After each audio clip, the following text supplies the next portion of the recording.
A long time ago, there was a wedding. It was in one of the little shtetl in Europe, a little small rural village, and the holy Baal Shem Tov himself came to attend the wedding.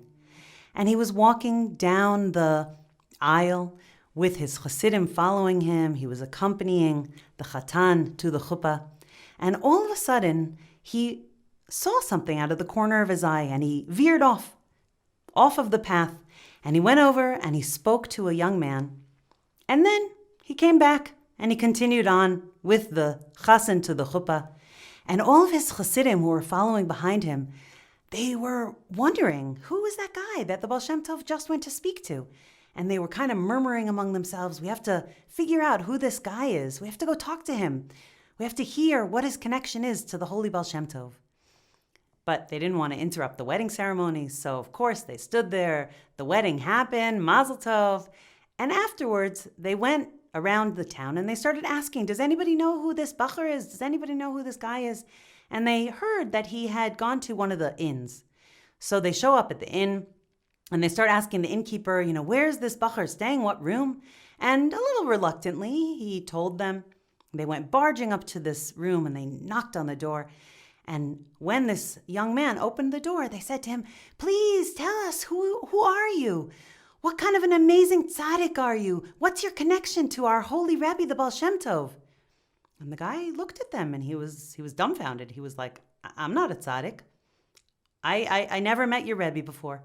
This was the first time I ever spoke to him. And they were like, no, you must be a tzaddik. You must have some kind of connection. Tell us what he said to you. And he said, no, I'm sorry. What he said to me is very personal.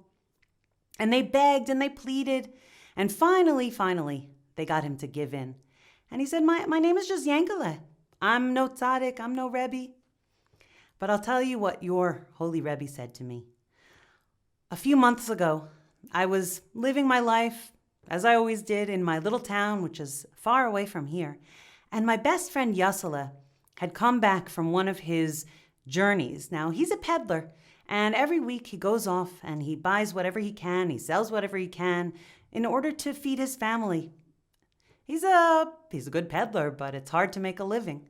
But one time, a few months ago, he went on an extended journey. And when he came back, he had made a big amount of money. Finally, he was going to get his feet on the ground. Finally, he was going to be able to make progress and support his family in the way that he wanted to.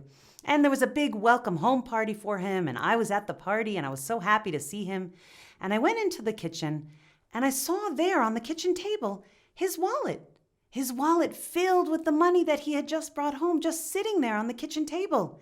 And the house was full of people. How could he be so trusting? So I decided to teach him a lesson. And I took the wallet, and I had every intention of giving it back to him with the lesson, you shouldn't leave your money lying around. You never know who's going to come through here and take your money. But he came back into the kitchen, and he fainted.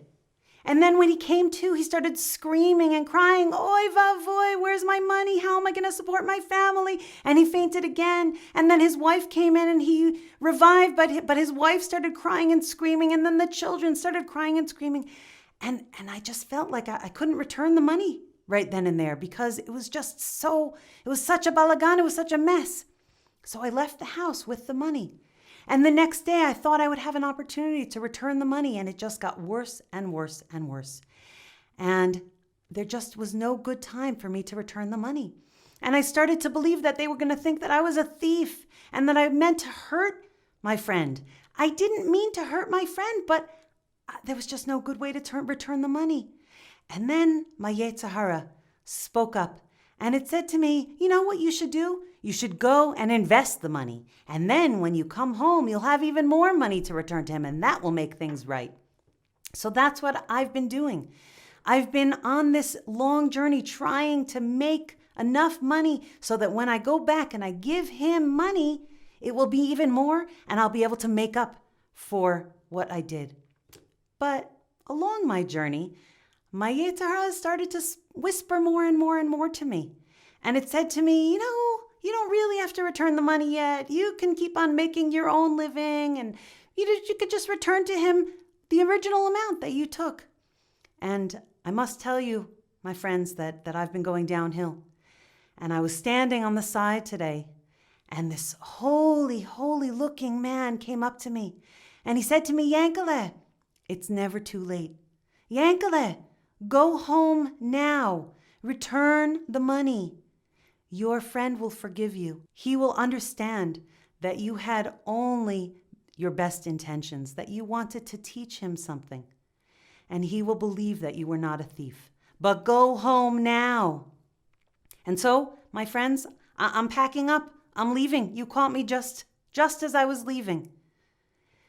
And that's what he did. My friends, we're entering the month of Elul. And this is a time of tshuva. It's a time of return. It's a time that Hashem is saying to us, just like the Baal Shem Tov said to Yankele, it is never too late. We can always say, I'm sorry. We can always return what we've taken. We can always try to right something that we've done wrong. And if we try to do it now, Hashem's blessings should rain on us, and all of the attempts that we make to fix our relationships, to grow as people, to grow as neshamas, should be matzliach.